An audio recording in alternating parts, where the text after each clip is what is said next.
Assalamualaikum warahmatullahi wabarakatuh. Saya Khairul Abirindira dengan NIM 12032220082 akan mempresentasikan materi Fisika Dasar 2 tentang optika.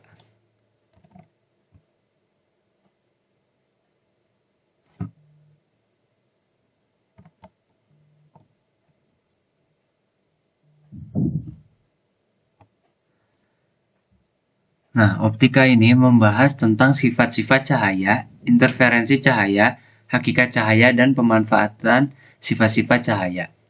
Di sini ada 4 sifat-sifat cahaya. Yang pertama, cahaya merambat. Jadi, cahaya merambat dalam bentuk gelombang elektromagnetik yang terdiri dari medan listrik dan medan magnet yang saling tegak lurus dan berayun sejajar dengan arah perambatan. Dan cahaya juga dapat merambat melalui medium material seperti udara, air, dan kaca, serta melalui ruang hampa udara. Yang kedua ada penyebaran cahaya. Penyebaran cahaya ini dapat mengalami penyebaran ketika bertemu dengan objek atau medium. Penyebaran cahaya terjadi karena perubahan arah dan distribusi energi cahaya ketika berinteraksi dengan partikel-partikel dalam medium. Yang ketiga ada pemantulan cahaya. Pemantulan cahaya ini adalah perubahan arah cahaya saat memantulkan dari permukaan. Cahaya akan memantul sesuai dengan hukum pemantulan, di mana sudut datang atau sudut antara cahaya datang sama dengan sudut pantul atau sudut antara cahaya yang dipantulkan. Dan yang terakhir ada pembiasan cahaya. Pembiasan cahaya ini terjadi ketika cahaya melewati batas antara dua medium dengan kecepatan cahaya yang berbeda. Cahaya akan mengubah arahnya ketika masuk ke medium dengan kecepatan yang berbeda mengikuti hukum pembiasan Snellius. Dan ada optik yang mempelajari interferensi dan polarisasi.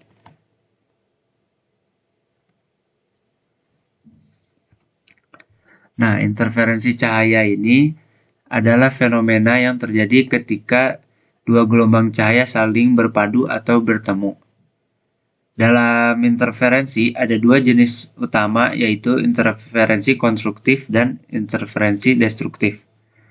Interferensi konstruktif terjadi ketika dua gelombang cahaya berpadu dengan cahaya yang saling memperkuat satu sama lain. Ketika dua gelombang ini bertemu di suatu titik, fase gelombang-gelombang tersebut sejajar atau memiliki badan fase yang merupakan kelipatan panjang gelombang atau M lambda, yang mengakibatkan amplitudo gelombang yang dihasilkan menjadi lebih besar dari amplitudo gelombang asli. Ketika gelombang-gelombang ini mencapai sebuah layar atau permukaan deteksi, pola terang yang jelas terlihat terbentuk. Lalu ada interferensi destruktif. Ini tuh terjadi ketika dua gelombang cahaya berpadu dengan cara yang saling melemahkan satu sama lain. Jadi ketika dua gelombang ini bertemu di suatu titik, fase gelombang-gelombang tersebut tidak sejajar atau memiliki beda fase yang merupakan kelipatan setengah panjang gelombang atau M ditambah setengah lambda. Akibatnya, amplitudo gelombang yang dihasilkan menjadi lebih kecil dari amplitudo gelombang asli ketika gelombang-gelombang ini mencapai layar atau permukaan deteksi. Lalu pola gelap terbentuk.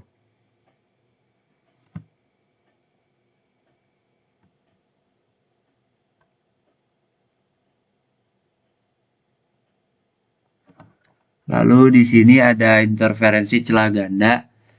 Interferensi celah ganda ini pertama kali ditunjukkan oleh Thomas Young pada tahun 1801, dan ketika pada dua gelombang yang koheren menyinari atau melalui dua celah sempit, maka akan teramati pola interferensi terang dan gelap pada layar. Interferensi maksimum atau pola terang yaitu gelombang yang saling memperkuat atau konstruktif yang menghasilkan garis terang dengan rumus D sin theta sama dengan M lambda. Lalu interferensi minimum atau pola gelap adalah gelombang yang saling memperlemah atau destruktif yang menghasilkan garis gelap dengan rumus D sin theta sama dengan M tambah 1/2.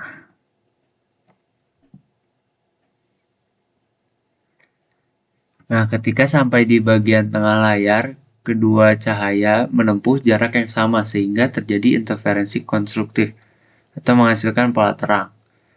Pola terang selanjutnya terjadi pada titik yang beda lintasan antara S1 dan S2 yang memenuhi kelipatan panjang gelombang. Dan pola gelap terjadi pada titik yang berbeda lintasannya memenuhi kelipatan setengah panjang gelombang.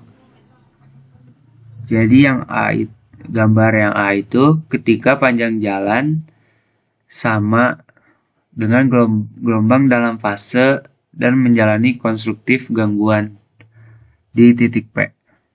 Lalu gambar yang B, ketika panjang jalur berbeda oleh panjang gelombang, gelombang berada di fase dan menjalani konstruktif interferensi di Q. Dan gambar yang C, ketika panjang jalur berbeda oleh setengah panjang gelombang, gelombangnya 180 derajat keluar dari fase dan menjalani interferensi destruktif di R.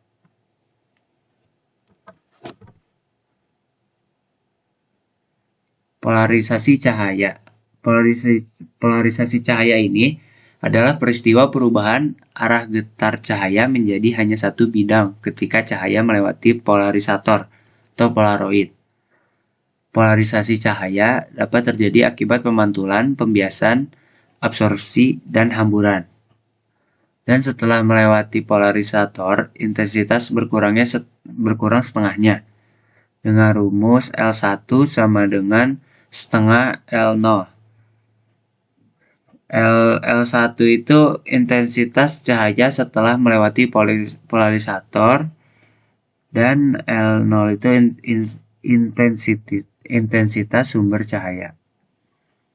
Lalu apabila dipasangi polarisator kedua atau analisator yang membentuk sudut theta terhadap polarisator, intensitas akhir sesuai dengan hukum Malus menjadi L2 sama dengan L1 cos kuadrat theta yang menjadi setengah L0 cos kuadrat theta. Nah, bisa dilihat pada gambar sebelah sebelum melewati polarisator, air akan terlihat memantulkan cahaya, dan setelah melewati polarisator, air terlihat jernih, tidak ada pantulan.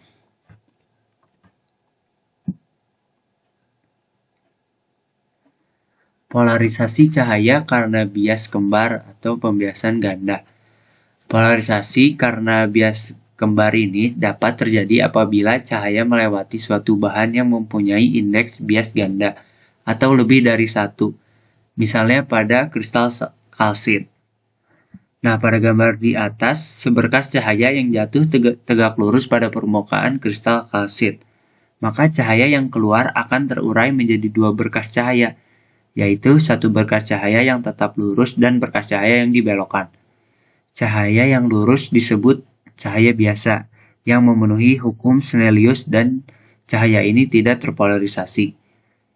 Sedangkan cahaya yang dibelokkan disebut cahaya istimewa karena tidak memenuhi hukum Snellius dan cahaya ini adalah cahaya yang terpolarisasi.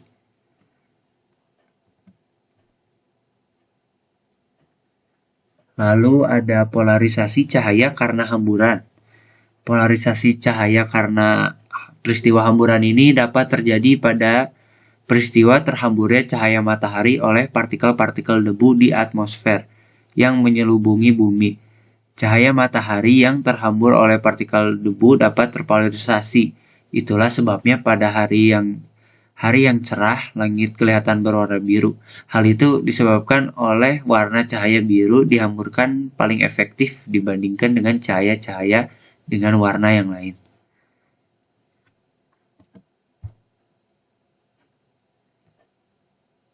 Sekian presentasi dari saya. Apabila banyak salahnya mohon dimaafkan.